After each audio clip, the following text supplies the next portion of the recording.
The air shimmered with an otherworldly quality as Elara's feet touched ground that felt too real and not real enough all at once.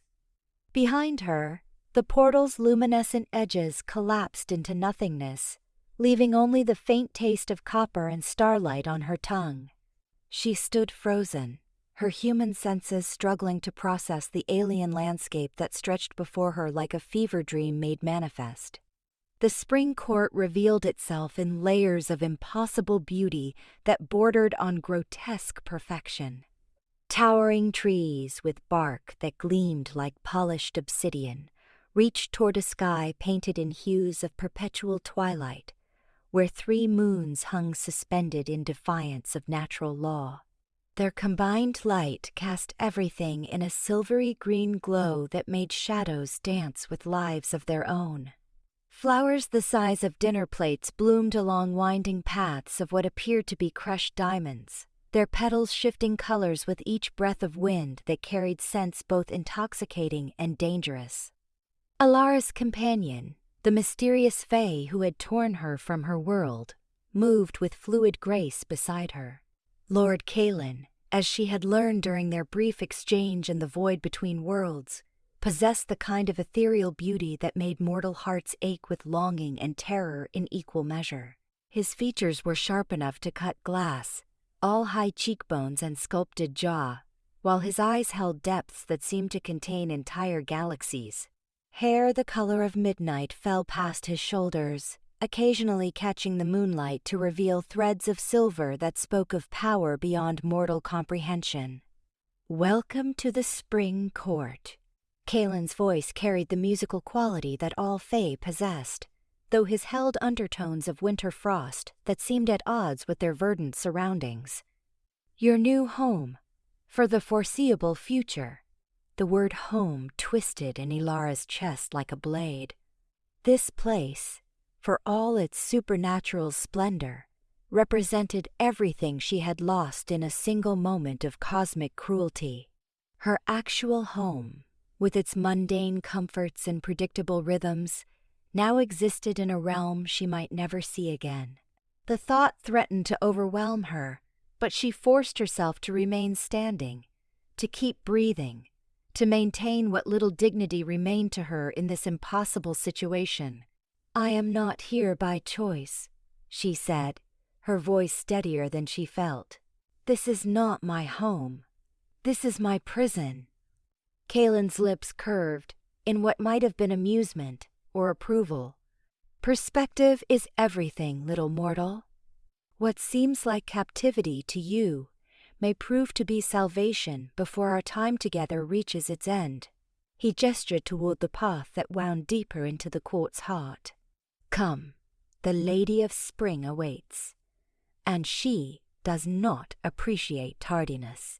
As they walked, Elara became acutely aware of the eyes watching their progress.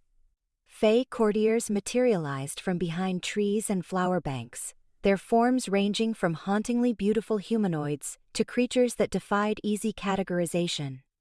Some possessed wings that resembled stained glass windows, others bore horns that curled like ram's horns, and still others seemed to shift between forms as she watched, never quite settling into a single shape.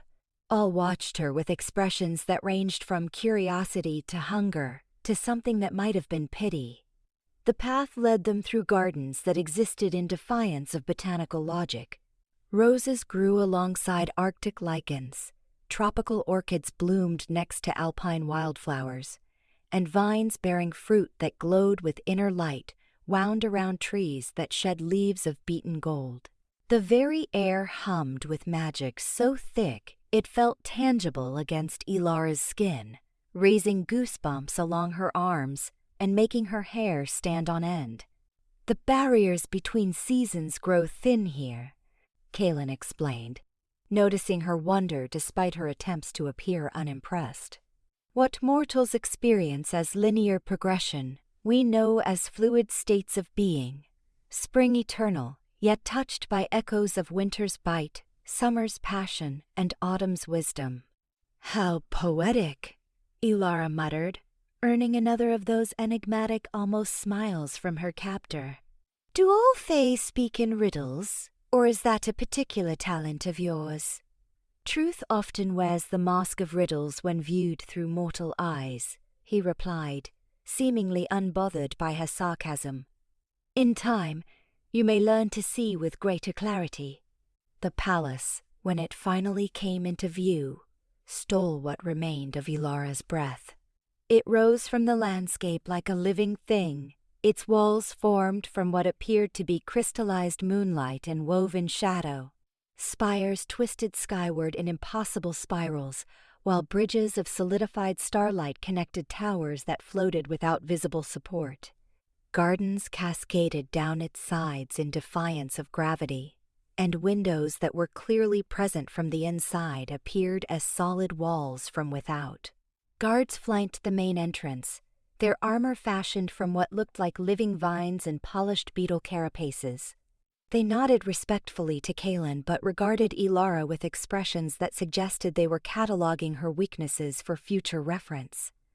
The massive doors, carved from a single piece of amber within which prehistoric flowers remained perfectly preserved, swung open at their approach without any visible mechanism. The interior proved even more disorienting than the exterior. Corridors stretched in directions that shouldn't have been possible, while staircases led both up and down simultaneously. Tapestries depicted scenes that moved and changed as they watched, telling stories of battles between creatures of myth and legend. Servants glided past on silent feet, their forms translucent enough that Elara could see through them to the walls beyond. "The palace adapts to the needs and desires of its inhabitants," Kaelen explained, as they navigated what seemed to be a particularly impossible hallway that curved both left and right at the same time. "It has stood for millennia, growing and changing with each generation of courtiers. Some rooms exist only when needed, others hide themselves from those they deem unworthy of entry." "And which category do I fall into?" Elara asked, though she suspected she already knew the answer. "That remains to be seen." They climbed a staircase that somehow led downward while maintaining an upward trajectory, passing by doors that whispered secrets in languages that predated human civilization. Elara caught fragments of meaning that made her shiver, warnings about the deep roads, references to the Sundering, and mentions of something called the Void King that made several doors slam shut as they passed. The throne room, when they finally reached it, existed on a scale that dwarfed human comprehension. The ceiling disappeared into shadows that might have been sky, while the floor was a single piece of green marble shot through with veins of gold that pulsed with their own inner light. Columns the size of redwoods supported balconies where courtiers gathered to observe the proceedings below, their conversations creating a constant murmur that sounded like wind through leaves. The throne itself was a masterwork of living art, grown rather than carved from what appeared to be a single massive tree. Its branches formed the back and arms while its roots spread across the dais like grasping fingers. Flowers bloomed and died along its surface in accelerated cycles, while vines thick as Elara's waist wound around its base in patterns that hurt to look at directly. Upon this throne sat the Lady of Spring, and Elara understood instantly why even the other Fae spoke of her in hushed tones. She was beauty given form, but beauty of the kind that existed in avalanches and forest fires, terrible and magnificent in equal measure. Her hair cascaded past her shoulders like liquid sunlight, while her skin held the perfect warmth of a spring morning. Her dress appeared to be woven from flower petals and morning dew, constantly shifting between colors that had no names in human languages. But it was her eyes that truly marked her as something beyond mortal comprehension. They held the green of new growth and the brown of rich earth, the blue of spring skies and the gold of sunlight, all swirling together in patterns that suggested depths beyond measuring. When they fixed on Elara, she felt as though every secret she had ever kept was being laid bare, every weakness catalogued, every strength measured and found wanting. So, the lady's voice carried the sound of wind chimes and distant thunder. This is the mortal who has caused such disruption to our carefully laid plans. Elara straightened her spine, drawing on reserves of courage she hadn't known she possessed. I caused no disruption. I was taken from my home against my will, my lady. A ripple of shocked murmurs ran through the assembled courtiers. Apparently, mortals were not expected to speak so directly to the Lady of Spring. But rather than anger, Elara detected something that might have been approval in those impossible eyes. Indeed you were, the lady agreed, settling back into her throne with fluid grace. And for that, you have my apologies. The circumstances that brought you here were regrettable, but necessary. Necessary for what? Elara demanded, ignoring Kaelen's warning touch on her arm. To prevent the end of both our worlds. The throne room fell into absolute silence at these words. Even the whispered conversations from the balconies ceased, leaving only the sound of Elara's too rapid heartbeat and the soft susurrus of the lady's dress as it continued its endless color shifts. I don't understand, Elara said finally, her voice smaller than she would have liked. Few do, at first. The lady rose from her throne, descending the dais with steps that left tiny flowers blooming in her wake. Tell me, child, what do you know of the barriers between worlds? Nothing, Elara admitted. Until yesterday, I didn't even believe other worlds existed. Honest, at least. The lady circled her slowly, and Elara felt like prey being examined by a particularly elegant predator. The barriers that separate the mortal realm from the Fey courts have weakened significantly in recent centuries. What once required great effort and precise timing now happens with disturbing frequency. Mortals slip into our realm. Fey find themselves lost in yours. That doesn't explain why you needed me specifically. Ah, but it does. The lady stopped directly in front of her, close enough that Elara could smell spring rain and wildflowers. You, dear child, are not entirely mortal. The words hit Elara like a physical blow. She staggered backward, shaking her head in denial. No, that's impossible.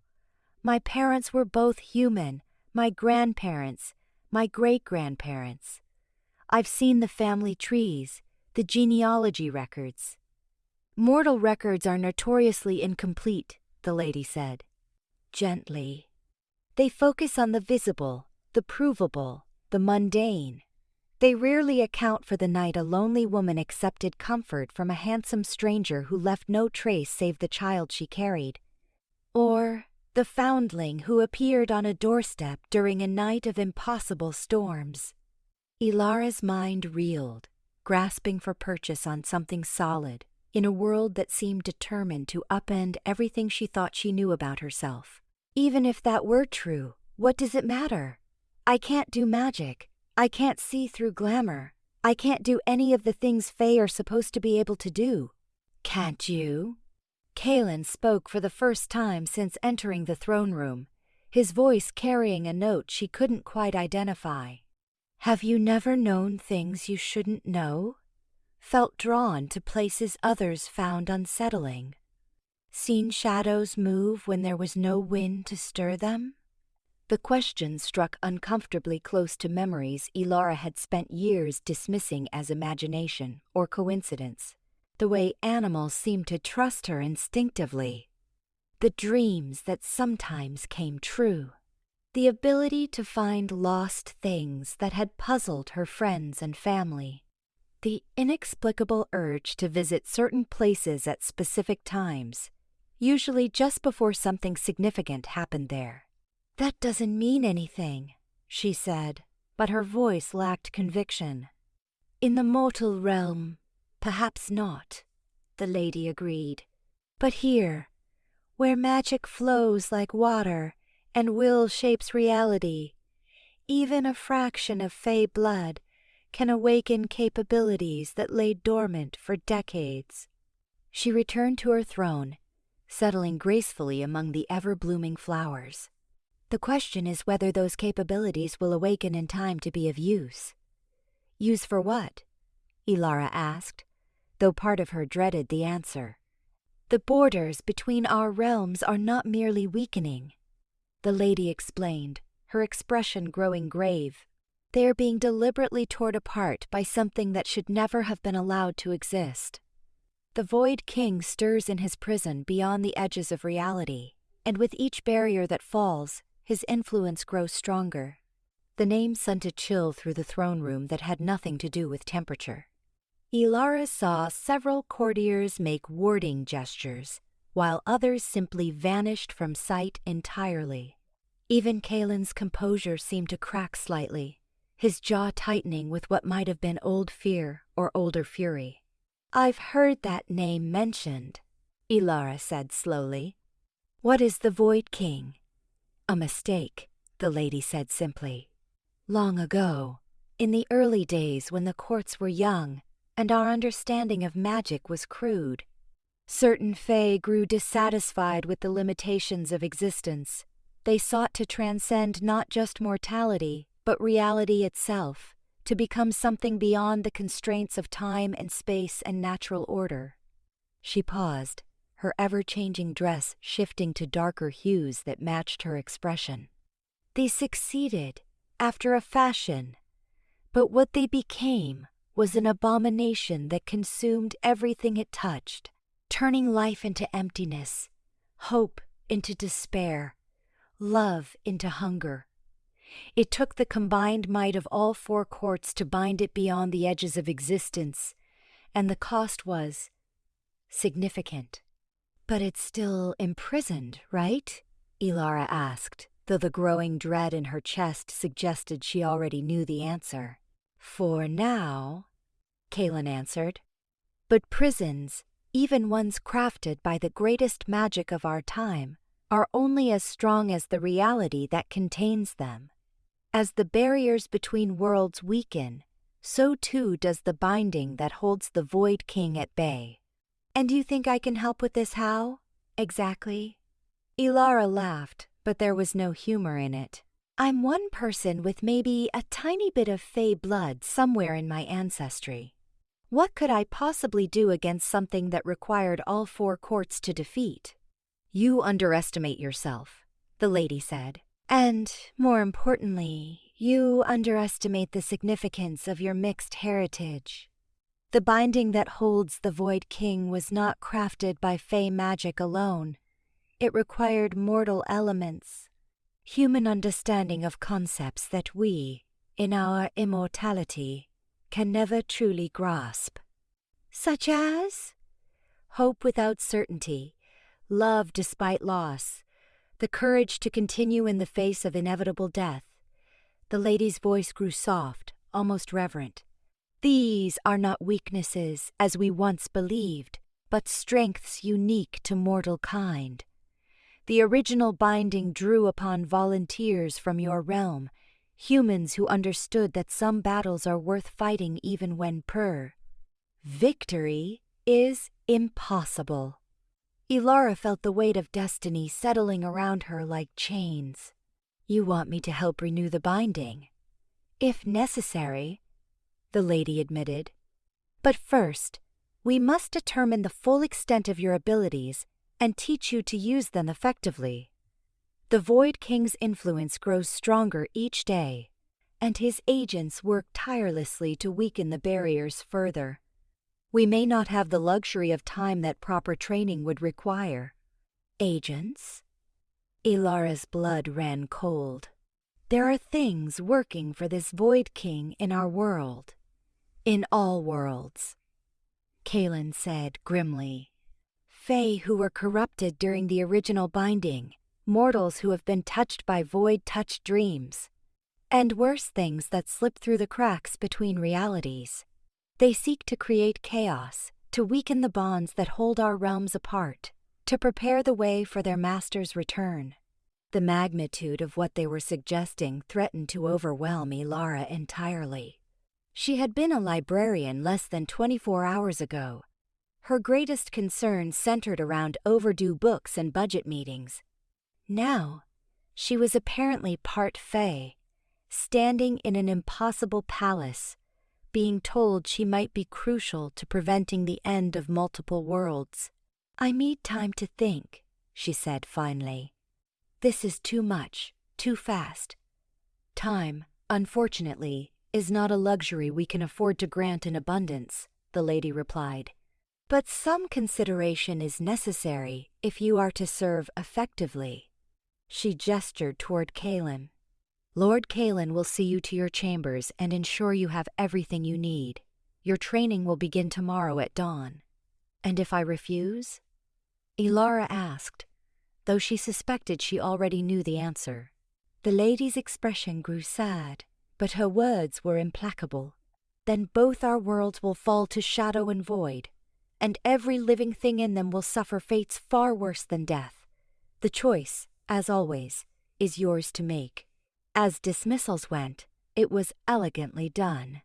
Kaelen stepped forward, offering his arm with courtly grace that seemed genuinely intended rather than mocking. "Come," he said quietly. "You look ready to collapse, and tomorrow will bring challenges enough without exhaustion clouding your judgment." Elara accepted his escort, partly because her legs felt unsteady, and partly because she wasn't sure she could navigate the palace's shifting architecture on her own. They walked in silence through corridors that had rearranged themselves since their earlier passage, past windows that showed views of landscapes that couldn't possibly exist in the same physical space. "How much of what she told me is true?" Elara asked as they climbed another impossible staircase. "All of it," Kaelen replied without hesitation. "The Lady of Spring has many faults, but deception is not among them. She cannot lie directly, any more than any of us can. The nature of fey magic makes absolute falsehood impossible. But you can mislead, imply, suggest false conclusions, while technically telling the truth." "Yes," he admitted. "But in this case, there would be no point. The stakes are too high for word games, and you will learn the truth soon enough regardless of what we tell you now." They stopped before a door that hadn't been there moments earlier, its surface carved with intricate patterns that seemed to shift and change as Elara watched. Kaelen placed his palm against the wood, and she heard the soft click of tumblers falling into place. "Your chambers," he said, pushing the door open to reveal a suite that managed to be both impossibly luxurious and surprisingly comfortable. "The palace has provided what it believes you will need, though you may request changes if anything is unsuitable." The main room was spacious without being overwhelming, furnished with pieces that looked like they had grown rather than been crafted. A bed large enough for 3 people dominated one wall, its frame carved from what appeared to be a single piece of heartwood and draped with hangings that shifted color like aurora borealis. Bookshelves lined another wall, already filled with volumes that somehow managed to look both ancient and well cared for. A fireplace crackled with flames that burned without consuming their fuel, while windows showed views of gardens bathed in perpetual moonlight. "It's beautiful," Elara admitted, running her fingers along a table that felt warm to the touch. "But it's still a cage." "For now," Kaelen agreed. "But cages serve different purposes. Sometimes they protect as much as they confine." "Protect me from what?" "From those who would see a half-mortal as either a useful tool or a dangerous anomaly to be eliminated." His expression grew serious. "The lady may rule the spring court, but her authority is not absolute. There are factions within the court who believe involving mortals in fey affairs is a mistake, others who think you should be used more directly as a weapon, and still others who would prefer to see you dead rather than risk the changes your presence might bring.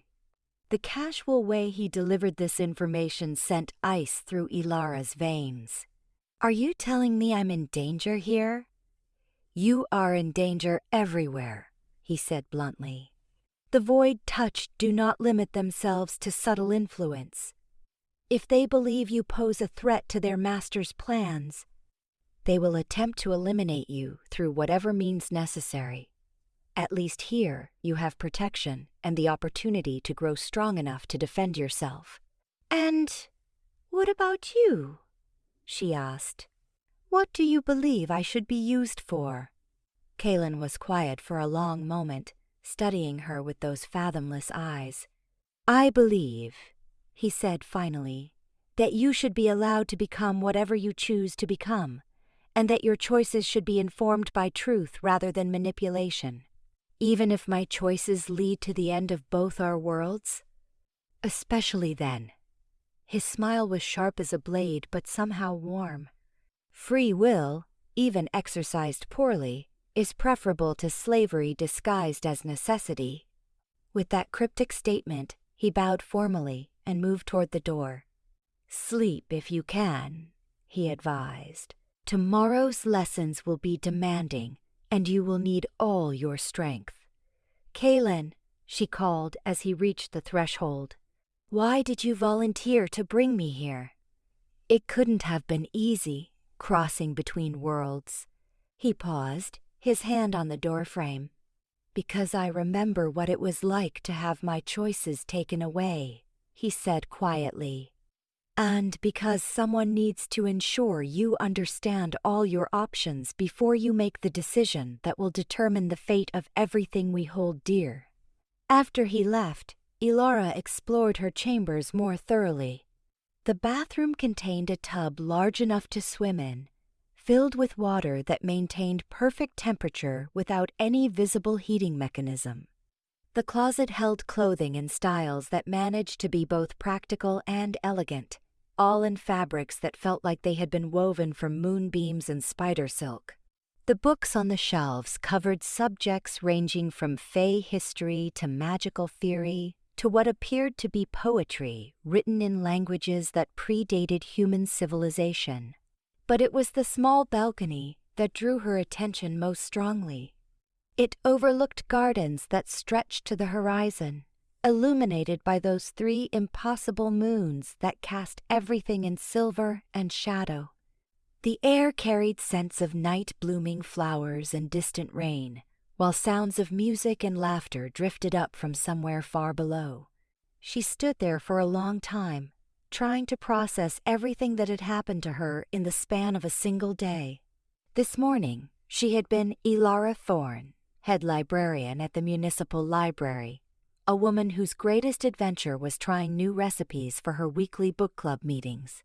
Now she was apparently Elara Thorne, part fey prisoner of the Spring Court, potentially crucial to preventing some cosmic horror from destroying multiple realities.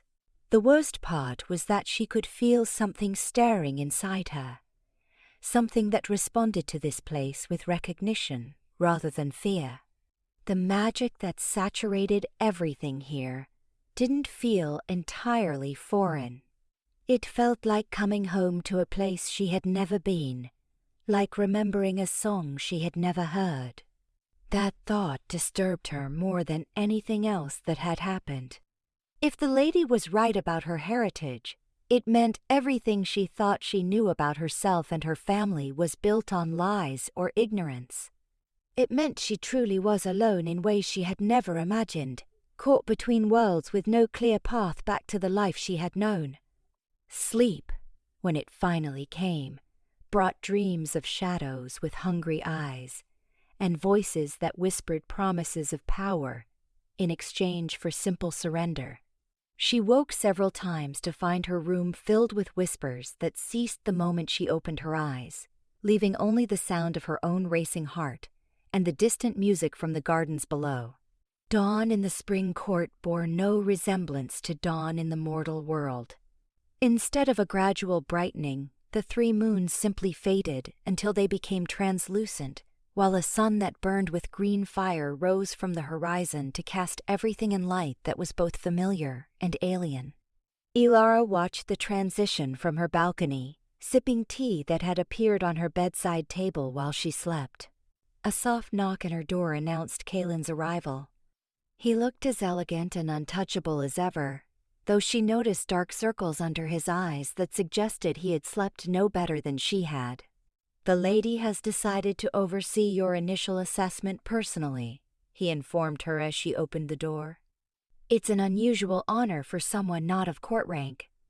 "Or an unusual level of concern about what I might be capable of," Elara countered, accepting the light cloak he offered her.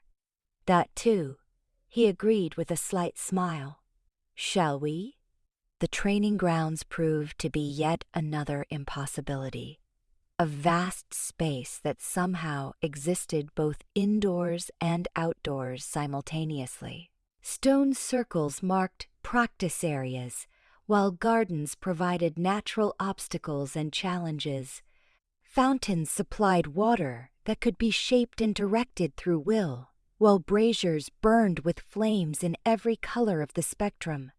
The lady waited in the center of the largest circle, her dress having shifted to practical leggings and a flowing tunic that somehow managed to look both martial and elegant. Other fae had gathered to observe, their expressions ranging from curiosity to skepticism to barely concealed hostility.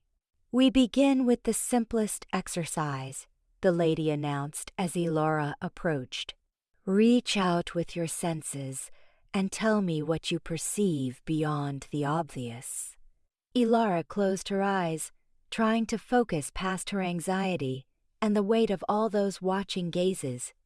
At first, she sensed nothing unusual beyond the expected sounds and smells of the training ground. But gradually, as she relaxed and stopped trying so hard, other perceptions began to filter through. She could feel the life force of every living thing around her, from the massive trees that bordered the space to the insects that crawled through the grass. The fae observers registered as bright points of power, each unique in intensity and flavor. The lady blazed like a small sun, while Kaelen felt like winter moonlight given form. But there was something else, something that made her skin crawl with instinctive revulsion. A cold presence that seemed to leach warmth and light from everything around it, lurking at the edges of perception like a wound in reality itself. "There's something wrong," she said, opening her eyes to find the lady studying her intently. "Something that doesn't belong here." "Where?" the lady asked sharply. Elara turned slowly, following the sensation until she faced the northeast corner of the training ground. "There, in the shadows beneath those trees." The lady's expression grew grim as she followed Elara's gaze. "Kaelen," she said quietly, "clear the observers. Now." The assembled fae vanished with the speed that only their kind could manage, leaving only the 3 of them in the suddenly too quiet space.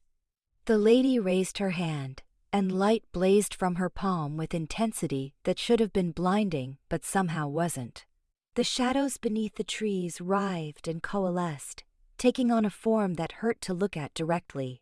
It was vaguely humanoid but wrong in ways that made Elara's eyes water and her stomach churn.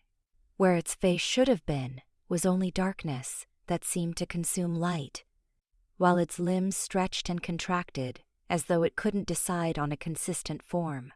"Void touched," Kaelen breathed, his hand moving to the sword that materialized at his side. "Here, in the heart of the court." "Impossible," the lady said, but her voice carried doubt. "The wards should prevent any such creature from entering our realm." The thing that had been hiding in the shadows turned its attention to them, and Elara felt the weight of its regard like ice in her veins.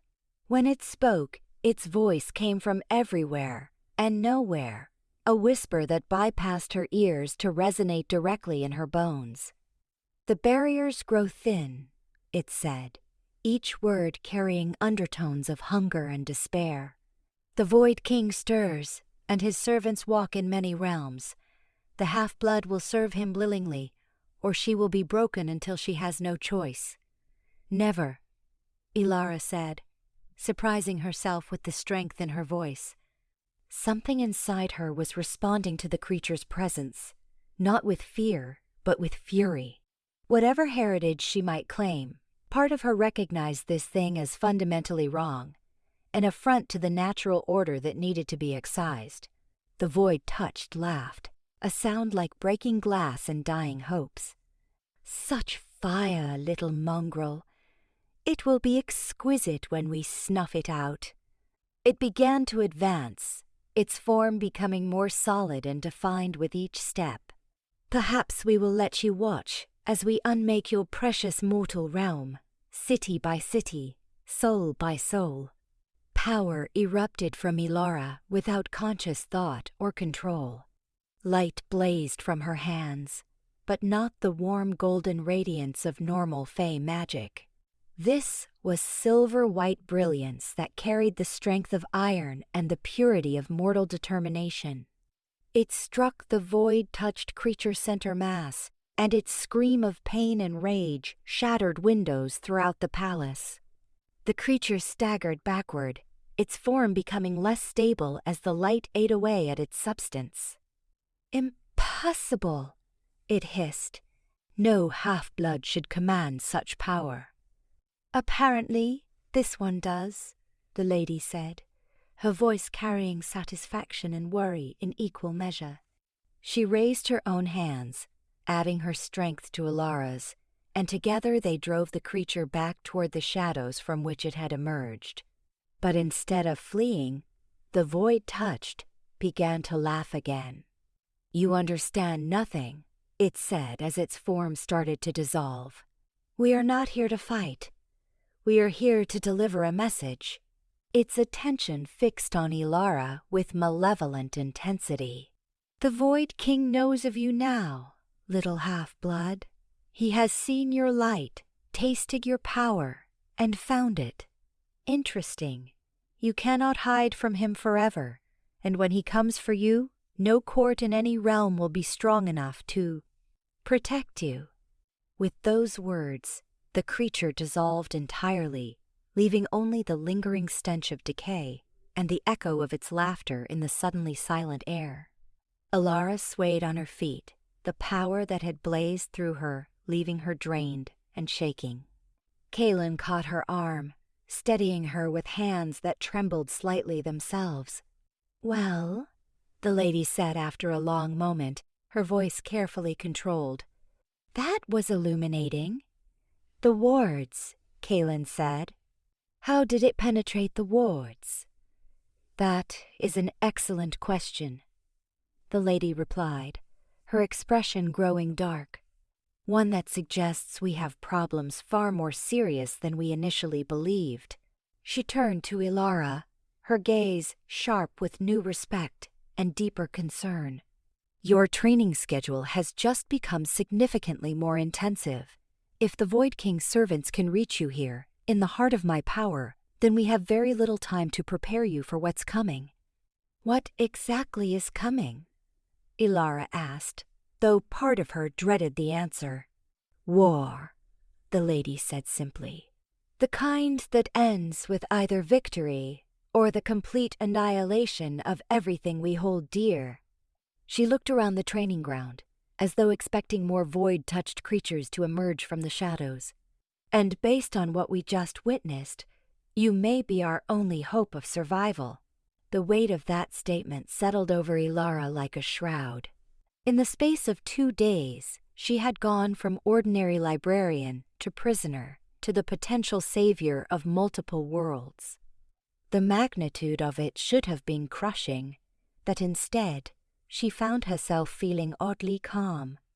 Perhaps it was the heritage she was only now beginning to understand. or perhaps it was simply the human ability to adapt to impossible circumstances. Either way, she straightened her shoulders and met the lady's gaze directly. "Then we'd better get started," she said. As they walked back toward the palace, none of them noticed the shadows that seemed to follow at the edges of their vision, or the way certain flowers along their path withered and died as they passed. The void-touched creature was gone, but its presence had left marks that would prove far more significant than any of them realized. In the depths of the palace, in chambers that existed in spaces between spaces, something stirred in response to the power Elara had displayed. Ancient bindings creaked under pressure they were never meant to bear, while whispers in long-dead languages spoke of awakening and revenge and the sweet taste of corrupted innocence. The game, as they said in the courts, had officially begun. Over the following days, Elara's training intensified beyond anything she could have imagined. The lady proved to be a demanding instructor, pushing her to explore abilities she didn't know she possessed, while simultaneously teaching her the theoretical framework that governed Fey magic. Kaelen focused on more practical skills, including basic self-defense and the art of seeing through glamour and illusion. The progress she made was remarkable, even by Fey standards. Within a week, she could shape light into solid constructs, bend shadows to her will, and sense the presence of hostile magic from considerable distances. But with each new ability came the growing awareness that she was changing in fundamental ways. Her reflection began to show subtle alterations, eyes that held flecks of silver that hadn't been there before, hair that seemed to move with its own wind, skin that held a faint luminescence in certain lights. More disturbing were the internal changes, the way her emotions seemed more intense while simultaneously more controlled, the increasing difficulty she had relating to purely human concerns and perspectives. "It's natural," Kaelen assured her during one of their evening walks through the palace gardens. "Awakening Fey heritage always involves some degree of transformation. The question is, how much of your essential self you can maintain through the process." "And if I can't maintain enough of it?" she asked, pausing beside a fountain where water flowed upward in defiance of gravity. "Then you become something else entirely," he said honestly. "Something that looks like you and carries your memories, but lacks the fundamental humanity that makes your perspective valuable in the coming conflict." It was not a comforting thought, but it was an honest one, and Elara had come to value honesty above comfort in her new existence.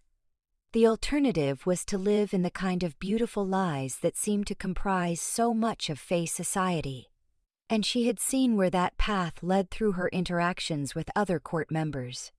The political situation within the Spring Court proved to be as complex and dangerous as anything she faced in her magical training. Factions had formed around her presence, each with their own agenda for how she should be used or disposed of. The purists wanted her removed from the court entirely, viewing her mixed heritage as a contamination that weakened their magic. The pragmatists saw her as a weapon to be wielded against the Void King's forces, preferably at a safe distance from themselves. The traditionalists wanted her bound by ancient oaths that would ensure her loyalty but strip away much of her free will. Only a small group that included Kaelen and a few others seemed interested in treating her as an individual rather than a strategic resource. But even they struggled with the implications of her growing power and the changes it was bringing to the court's carefully maintained balance. "Change frightens us," Kaelen explained during one of their training sessions. "We are immortal beings accustomed to patterns that span centuries. Your presence disrupts those patterns in ways we cannot predict or control."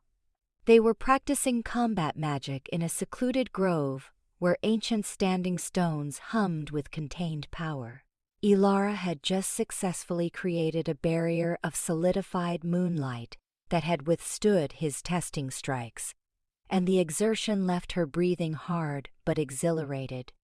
"Is that why you seem different from the others?" she asked, letting the barrier dissolve back into ordinary light. "You don't seem as disturbed by change." Kaelen's expression grew distant. "I have had more reason than most to appreciate the value of disruption," he said carefully. "There are aspects of our society that have remained unchanged for far too long, traditions that serve no purpose beyond maintaining power structures that benefit the few at the expense of the many." Before Elara could ask him to elaborate, a commotion from the direction of the palace interrupted their conversation. Shouts and the sound of running feet echoed through the trees, accompanied by flashes of magical light that painted the canopy in shifting colors. They ran toward the disturbance, emerging from the grove to find the palace in controlled chaos. Fae courtiers moved with urgent purpose, while guards took defensive positions around key entrances. The Lady of Spring stood on the main balcony, her dress blazing with power as she coordinated the response to whatever crisis had erupted. "What's happening?" Elara called to a passing servant. "The borders," the servant gasped without stopping. "Something is wrong with the borders between realms." They found the lady in the map room, a vast chamber where three-dimensional representations of the various realms floated in midair like soap bubbles made of light and shadow.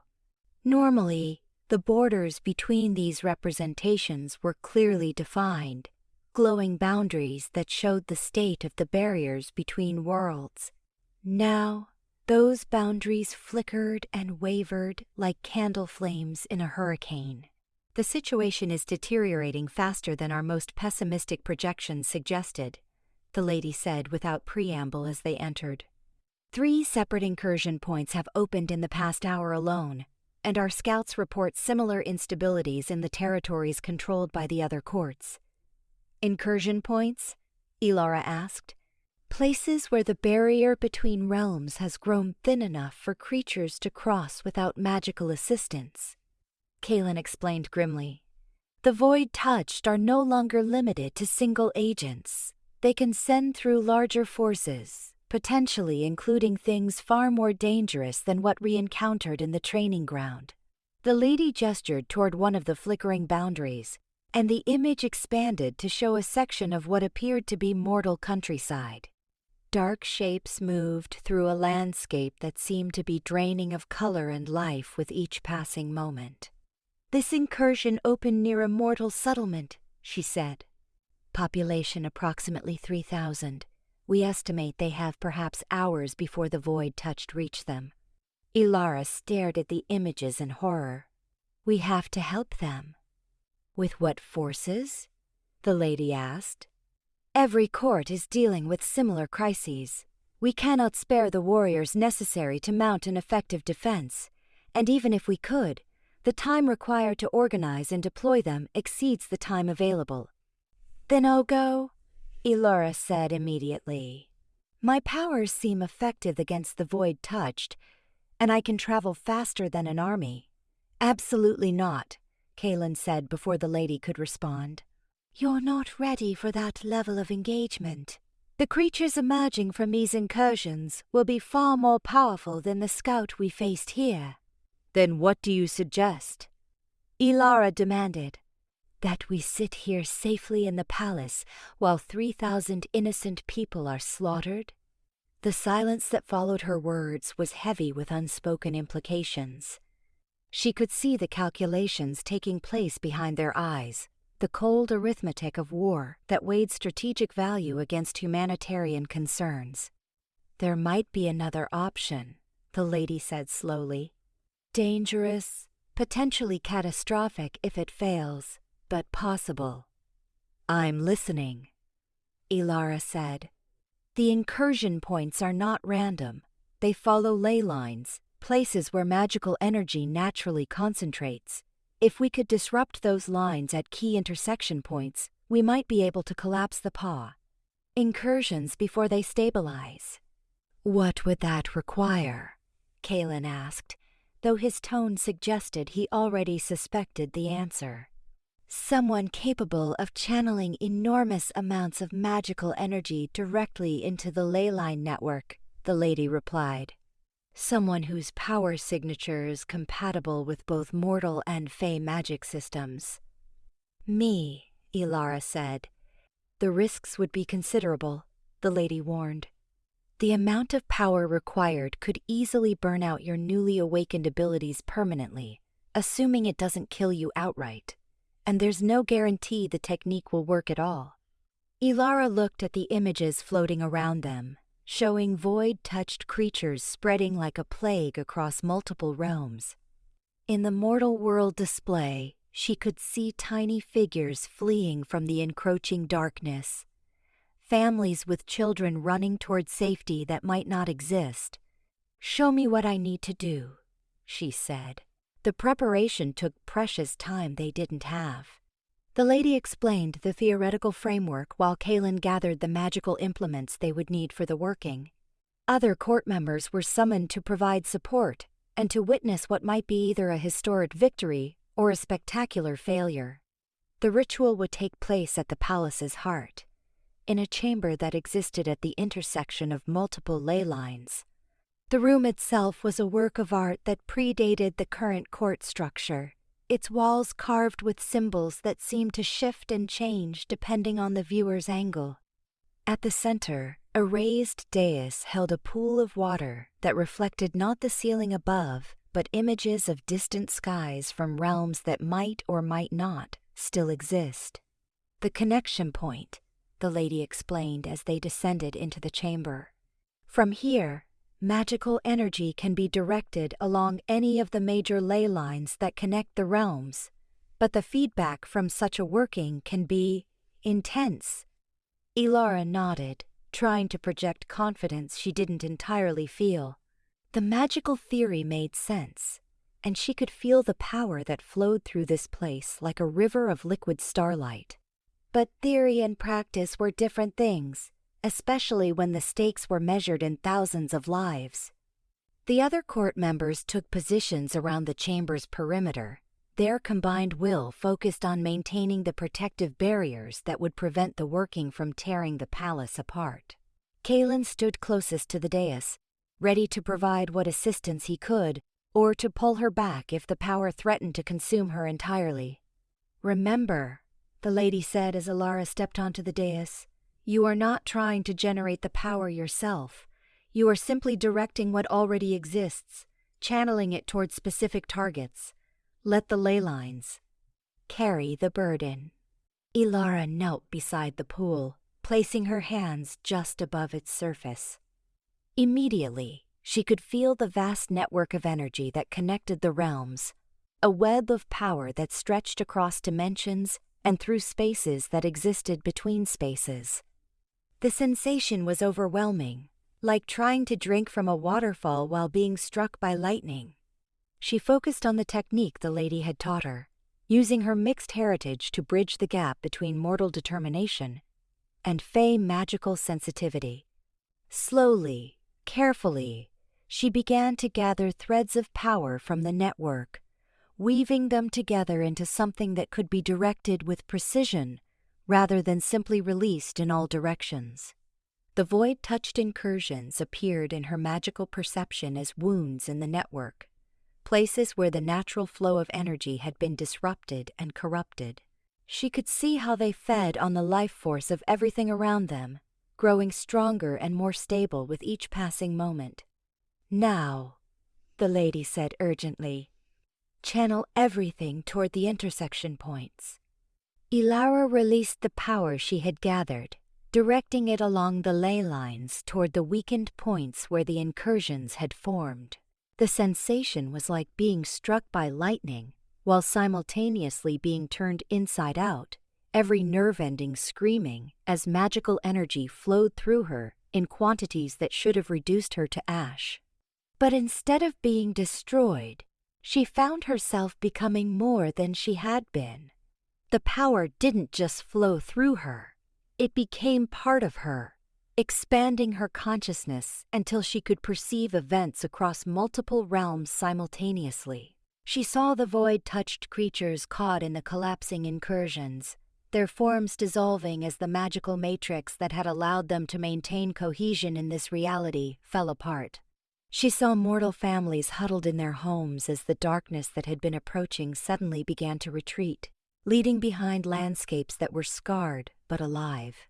She also saw something else, something that made her blood run cold despite the fire that was flowing through her veins. In the spaces between spaces, in the void that existed beyond the edges of mapped reality, something vast and hungry had taken notice of her working. The Void King itself had felt her presence in the ley line network, and its attention was now focused on her with an intensity that threatened to shatter her consciousness entirely. "Little half-blood," a voice whispered in her mind, carrying tones that made the previous void-touched creature sound positively benevolent by comparison. "Such interesting power you wield. Such delicious potential for corruption."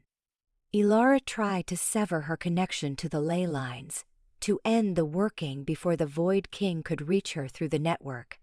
But the power that flowed through her had taken on a momentum of its own, and she found herself locked into the ritual until it reached its natural conclusion. "Do you see how easily I could unmake everything you seek to protect?"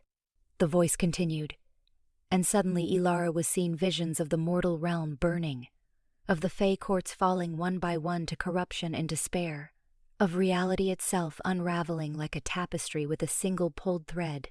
"All it would take is a single moment of weakness, a single doubt about the righteousness of your cause." "Never," Elara managed to say, though speaking while channeling this much power felt like trying to shout while drowning. "Oh, but you will," the Void King said with certainty that was more terrifying than any threat. "They all do, in the end. Power corrupts, little half-blood, and you have tasted more power in this moment than most beings experience in centuries of existence. Can you truly say it doesn't appeal to you? Can you honestly claim you don't enjoy the sensation of being more than mortal, more than Fey, more than anything that has come before?" The horrible thing was that there was truth in its words. The power flowing through her was intoxicating, addictive in ways that made her previous life seem gray and limited by comparison. She could feel herself changing on fundamental levels, becoming something that would be capable of reshaping reality according to her will. But she could also feel the support of those around her, the steady presence of Kaelen's concern and the lady's determination. More importantly, she could sense the gratitude of the mortal families who were now safe because of her actions, the relief of Fey who would not have to face void-touched incursions in their own territories. "I am not defined by power alone," she said, directing the thought toward the presence that pressed against her consciousness. "I am defined by how I choose to use it." The Void King's laughter was like the sound of worlds ending. "Such noble words. We shall see how long they last when the true testing begins." With that, its presence withdrew, leaving Elara alone with the gradually diminishing flow of magical energy. She guided the last of the power toward its intended targets, then allowed the connection to the ley line network to fade. The silence that followed was deafening after the constant roar of magical forces. Elara swayed on the dais, exhaustion hitting her like a physical blow as the adrenaline and supernatural energy that had sustained her drained away. Kaelen caught her as she collapsed, his arms steady and warm around her trembling form. "Is it done?" she whispered. "It's done," the lady confirmed, her voice filled with something that might have been awe. "All 7 incursion points have collapsed. The immediate crisis is over." But even as relief flooded through her, Elara knew that this victory was only the beginning. The Void King had spoken of true testing to come, and she had felt the vast malevolence of its attention. Whatever they had prevented today was merely a prelude to something far worse. "We need to contact the other courts," she said, struggling to sit up despite her exhaustion. "They need to know what we've learned about the incursions, about the ley line network being compromised." "Already in progress," the lady assured her, "though I suspect they are dealing with their own crises and may not be in a position to coordinate effectively." Over the following days, reports came in from across the Fey realms that confirmed the lady's suspicions. The Summer Court was fighting fires that burned with void-touched flames, consuming magic itself rather than merely physical matter. The Autumn Court faced harvests that rotted from within, their stored magical energy being drained by parasitic entities that had somehow infiltrated their most secure vaults. The Winter Court dealt with blizzards that froze not just bodies but souls, leaving behind ice sculptures that had once been living beings. Each court was too busy with its own defense to offer significant aid to the others, exactly as the Void King had undoubtedly planned. The coordinated assault was designed to fragment their response, to prevent the unified action that had been necessary to bind the entity in the first place. "We're being played," Kaelen observed during one of their strategy sessions. "Every move we make is anticipated. Every defense we mount is countered by something we didn't expect." "Not entirely," Elara disagreed. "The incursion collapse wasn't expected. If it had been, the Void King wouldn't have been so interested in making contact with me directly." "That contact troubles me," the lady said. "The fact that it could reach you through the ley line network suggests our understanding of its prison may be incomplete." Elara had been thinking the same thing, though she hadn't wanted to voice her suspicions. What if it's not actually imprisoned anymore? What if the binding is already broken, and it's simply choosing to remain hidden while it builds strength? The possibility hung in the air between them like a curse. If the Void King was already free, then everything they thought they knew about their strategic situation was wrong. They weren't trying to prevent an escape, they were trying to survive a war that had already begun.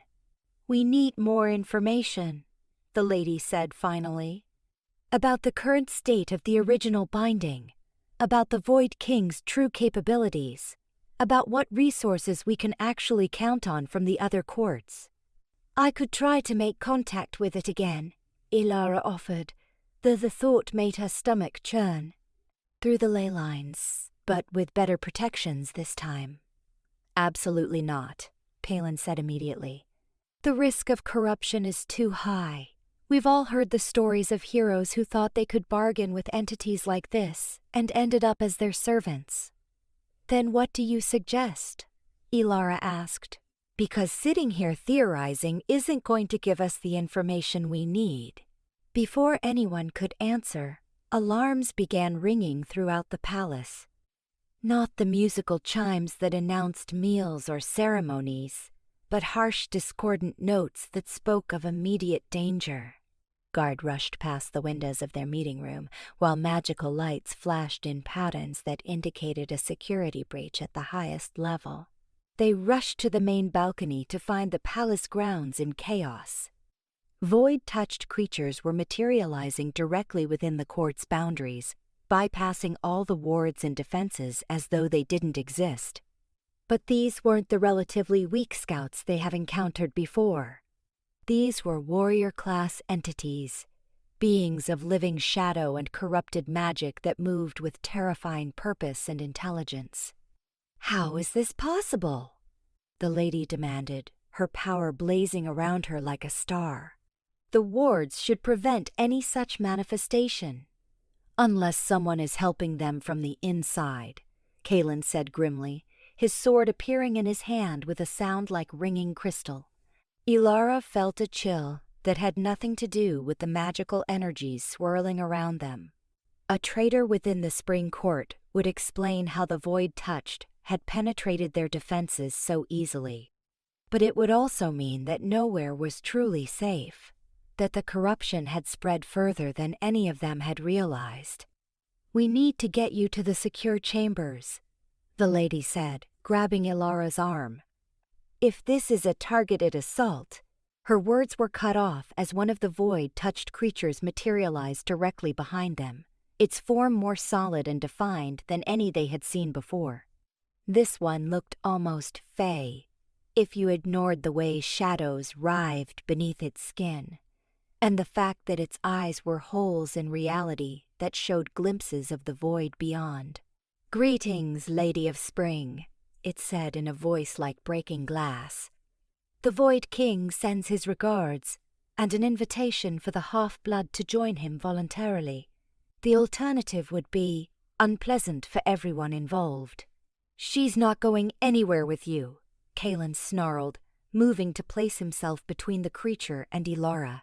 "Such devotion," the void-touched mused. "It will make her eventual corruption all the more satisfying." It gestured casually, and Kaelen was suddenly encased in what looked like crystallized darkness, unable to move though his eyes blazed with fury. "Let him go," Elara demanded, power beginning to gather around her hands. "Oh, I think not," the creature replied. "He makes such an effective demonstration of the consequences of defiance." It turned its attention to the lady. "Your court burns, ruler of spring. Your people die. Your magic is consumed. Your ancient power feeds our master's growing strength. All of this could end if only you would be reasonable." "And what does your master consider reasonable?" the lady asked, though her stance suggested she was preparing for battle rather than negotiation. "Simple surrender," the creature said. "Open the barriers between realms completely. Allow our master to reclaim the reality that was stolen from him, and accept your places in the new order that will emerge from the ashes of your failure." "Never," the lady said, and light exploded from her with intensity that should have vaporized the creature entirely. Instead, the void touched, absorbed the energy, its form becoming more solid and defined with each pulse of power it consumed. "Such fire," it mused. "Such beautiful, feudal defiance. Our master will enjoy breaking you personally." Elara realized with growing horror that their enemy had evolved beyond what they had prepared for. This wasn't just a creature of void and shadow, it was something that could feed on fey magic itself, growing stronger with each attack directed against it. But she also remembered what had happened during her working with the ley lines, the way mortal determination had combined with fey power to create something neither realm could produce alone. If conventional magic wasn't effective, perhaps unconventional approaches would prove more successful. Instead of gathering power for a direct attack, she reached out with her senses toward the palace's foundation stones, toward the ancient magics that had been laid down when the court was first established. These were workings that predated the current magical theories, spells that had been crafted when the distinction between mortal and fey magic was less clearly defined. The foundation responded to her call, power flowing upward through the palace's structure with a resonance that spoke of deep roots and enduring strength. This wasn't the flashy energy of combat magic, it was the steady, implacable force of things that had stood for millennia and intended to stand for millennia more. When she directed that power toward the void-touched creature, its confident expression faltered for the first time. The ancient magic didn't just strike it, it rejected its very existence, treating the creature as a foreign contamination that needed to be expelled from reality. The creature screamed as the palace's foundation magic tore through its constructed form, unraveling the corrupted energies that held it together. "This is not possible!" it shrieked. "No half-blood should command such power." "I don't command it," Elara said, maintaining her connection to the foundation stones even as the effort left her shaking with exhaustion. "I simply asked it to remember what this place was built to protect." The creature dissolved entirely, leaving only the fading echo of its death scream and the strong scent of ozone. The crystallized darkness that had trapped Kaelen shattered, freeing him to collapse onto the balcony while drawing ragged breaths. "The others," the lady said urgently, looking out over the palace grounds where battles still raged between void-touched creatures and the court's defenders. "Can you extend that working to cover the entire court?" Elara tried to assess her remaining strength and found the reserves dangerously low. The working with the foundation stones had required a different kind of power than her previous magical efforts, drawing on reserves she didn't fully understand. But as she watched Fey defenders falling to creatures that fed on their own magic, she knew she had to try. "I need direct contact with the foundation," she said. The deeper connection points, where the original spells were anchored, they descended into the palace's lowest levels, through chambers that few court members had ever seen, and some that seemed to exist in spaces between the mapped architecture. The foundation chamber itself was carved from living rock, its walls covered with symbols that predated written language and spoke directly to concepts that existed before the division between realms. At the chamber's heart stood a pillar of stone that seemed to pulse with its own heartbeat, connected to smaller stones that formed a complex geometric pattern around the room's perimeter. This was where the court's original builders had anchored their greatest working, the spell that had claimed this territory from the raw chaos of unformed reality and shaped it into something that could sustain life and civilization. Elara placed her hands on the central pillar and immediately felt the vast network of power that connected not just this court, but all the stable regions of Fey reality. The builders hadn't simply created a single palace, they had helped establish the framework that allowed their entire realm to exist in coherent form. But she could also feel the damage that recent events had inflicted on that framework. The void-touched incursions hadn't just threatened individual locations, they had weakened the fundamental structure that maintained the separation between order and chaos. A few more attacks of similar magnitude, and the entire realm might collapse back into the primordial void from which it had originally been claimed. "The situation is worse than we thought," she said, maintaining her connection to the pillar while speaking to the others. "The Void King isn't just trying to escape its prison or conquer our realms. It's trying to unmake the basic structure of reality itself, to return everything to the state of primordial chaos where it originally held dominion." "Can you stabilize it?" the lady asked. "Temporarily, maybe," Elara replied. "But it would require—" She paused, realizing the full implications of what she was sensing. "It would require a permanent connection to the Foundation network.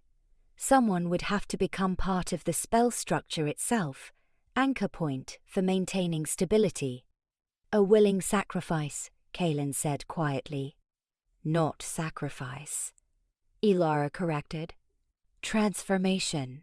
The person wouldn't die, but they wouldn't remain entirely what they had been before either." She could feel the network calling to her, recognizing something in her mixed heritage that made her compatible with its ancient workings. The original builders had been neither purely Fey nor purely mortal, but something between the two that could bridge different forms of existence. "There has to be another way," the lady said, though her voice suggested she already knew there wasn't.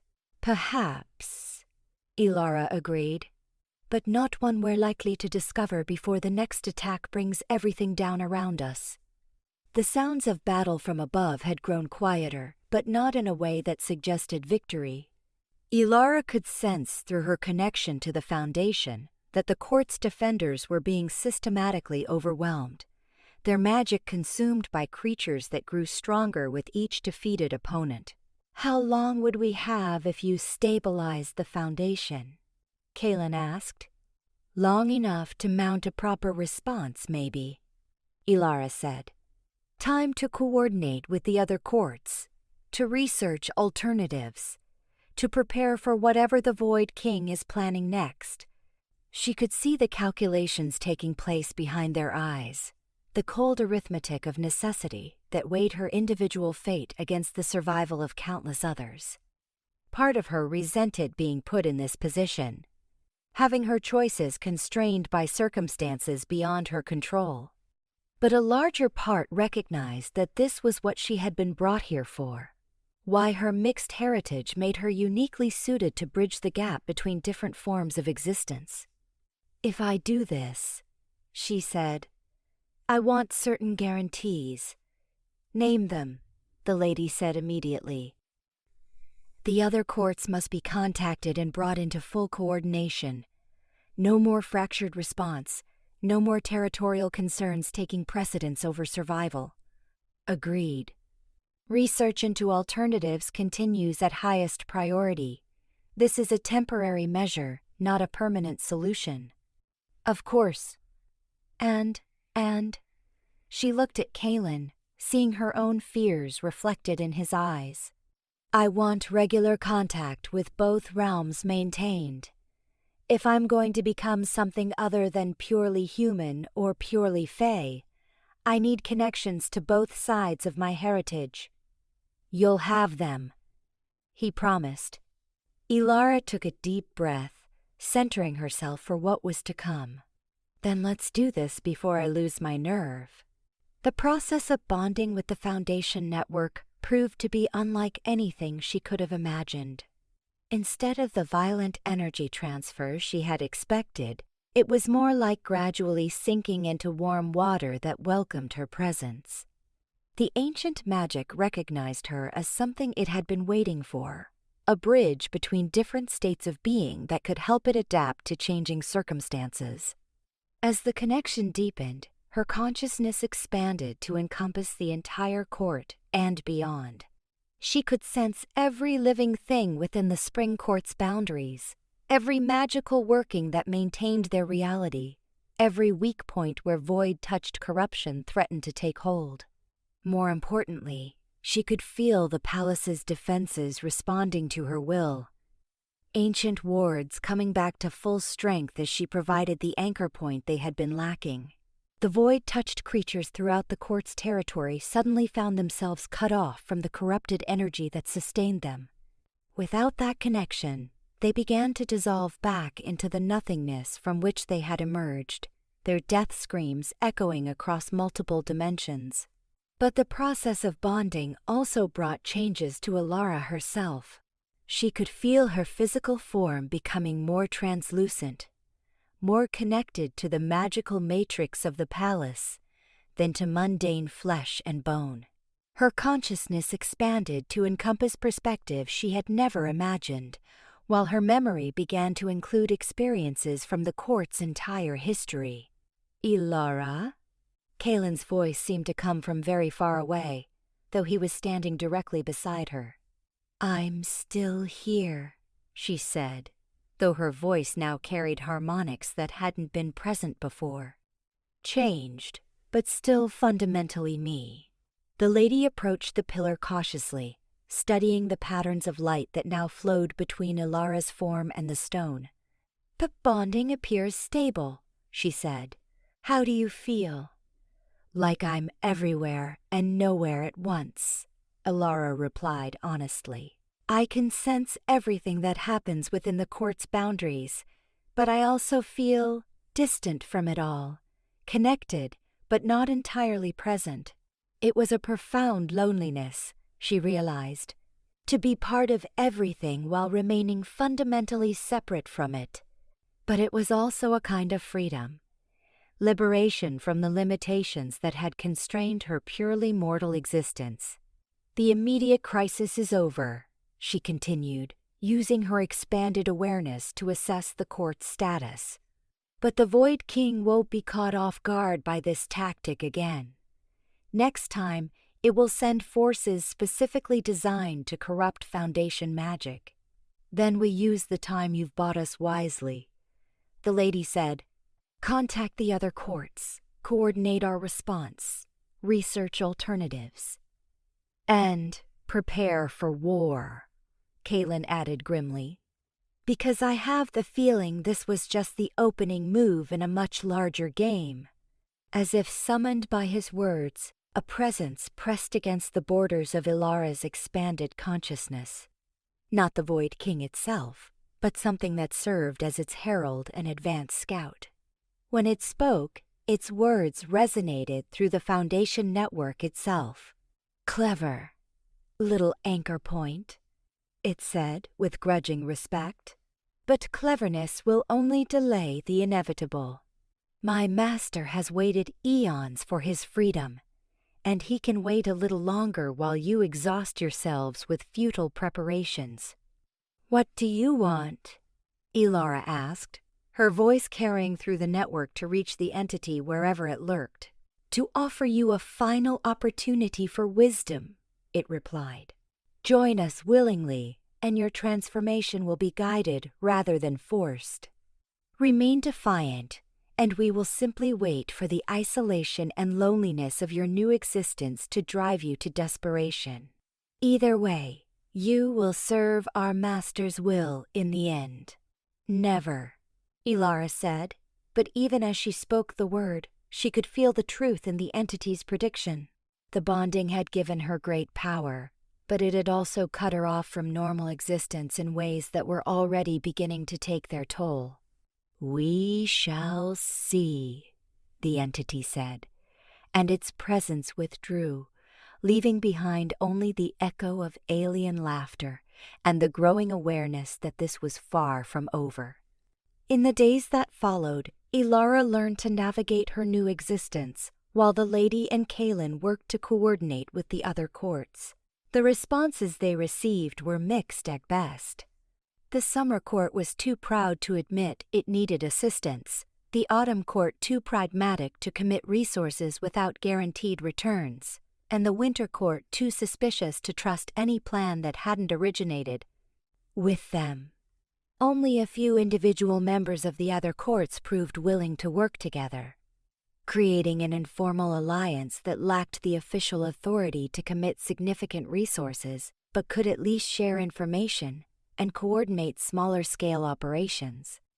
Through her connection to the Foundation network, Elara could sense similar defensive measures being implemented at other key locations, though none as comprehensive as what she had achieved. The other anchor points were established by purely fey magic, lacking the hybrid nature that made her bonding so effective. But she could also sense something else building in the spaces between realms, a gathering of forces that spoke of preparation for something far more ambitious than the relatively small-scale attacks they had faced so far.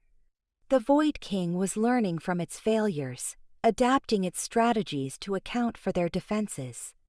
"It's building towards something," she told the others during one of their planning sessions. "I can feel the energy patterns shifting, power being drawn from multiple sources and consolidated somewhere beyond our ability to directly observe." "Any idea what kind of working requires that much power?" The lady asked. "Nothing good," Elara replied. "The scale suggests something that would affect multiple realms simultaneously, possibly something designed to unravel the basic structure that keeps them separate." "A second sundering," Kaelen said quietly. The original sundering had been the catastrophic event that had separated the mortal and fey realms in the first place, a working of such magnitude that it had reshaped the fundamental nature of reality. If the Void King was planning something similar, it could potentially merge all the realms back into a single chaotic mass where its power would be absolute. "How long before it's ready to act?" the lady asked. Elara extended her consciousness as far as she dared, trying to gauge the progress of whatever the Void King was preparing. What she found made her blood run cold. "Days," she said. "Maybe a week at most." The urgency of their situation demanded desperate measures. Messages were sent to every court, every independent magical community, every scholar and warrior who might contribute to their defense. Ancient alliances were invoked, old debts called in, pride swallowed in favor of survival. The response was still frustratingly incomplete, but better than they had dared hope. Representatives from all 4 courts agreed to meet at the Spring Court to coordinate their response, while scholars brought ancient texts that might contain insights into countering void magic. As preparations intensified, Elara found herself becoming increasingly central to their planning. Her unique perspective as an anchor point for Foundation magic gave her insights that purely Fae or purely mortal advisors couldn't match, while her ability to sense void-touched corruption made her invaluable for security purposes. But the isolation was taking its toll. She could interact with others, could participate in conversations and planning sessions, but there was always a barrier between her and normal existence. She was connected to everything but truly part of nothing, aware of all but engaged with little. Kaelen seemed to understand her struggle better than most, spending hours with her in the Foundation chamber simply talking about ordinary things. His presence helped anchor her to her human heritage, reminding her of the perspectives and values that had shaped her before her transformation. "Do you regret it?" he asked during one of these conversations. "The bonding?" Elara considered the question carefully. "No, I don't think I do. The alternative would have been watching everything we care about destroyed. But I do mourn what I've lost." "What have you lost?" "The ability to be surprised by sunrises," she said. "The pleasure of discovering something new and unexpected. The simple joy of existing in the moment without being aware of everything else that's happening simultaneously." They sat in comfortable silence for a while, watching the patterns of light flow through the foundation stones. Outside, the palace bustled with activity as delegates arrived and preparations continued. But here in the chamber's heart, there was a sense of peace that Elara treasured. "There's something I need to tell you," Kaelen said eventually. "About why I volunteered to bring you here. About my own history with the Void King." Elara turned her attention to him more fully, sensing the weight of whatever revelation he was preparing to share. "I wasn't always a member of the Spring Court," he began. "Originally, I served the Winter Court, as did my family for generations. We were specialists in binding magic, keepers of prisons that held things too dangerous to be allowed freedom." "Including the Void King's original prison?" "Yes." His expression grew distant with old pain. "When the binding began to weaken, my family was tasked with reinforcing it. We thought we understood the risks, thought our preparations were adequate. But they weren't. The Void King's influence is subtle," he said. "It doesn't simply corrupt through direct contact. It whispers to your doubts, amplifies your fears, convinces you that the very things you're trying to protect are worthless or doomed to failure anyway." Elara felt a chill of recognition. She had experienced similar whispers during her own encounters with void-touched entities, voices that tried to convince her that resistance was futile and surrender inevitable. "My younger brother was the first to fall to the influence," Kaelen continued. "He began to argue that the Void King's imprisonment was unjust, that we were the true monsters for keeping such a powerful being locked away. The corruption spread through my family like a plague, turning them against each other and ultimately against the very binding they were meant to maintain. What happened to them? I killed them," he said simply. "Not because I wanted to, but because they were actively working to destroy the binding. My brother had begun teaching void magic to others, corrupting entire bloodlines that had served the courts faithfully for centuries. My parents were preparing to open a permanent gateway that would have allowed the Void King's influence to flow freely into our realm."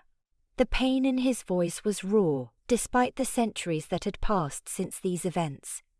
Elara reached out with her expanded consciousness, offering what comfort she could through their connection to the Foundation network. The Winter Court exiled me afterward, he continued.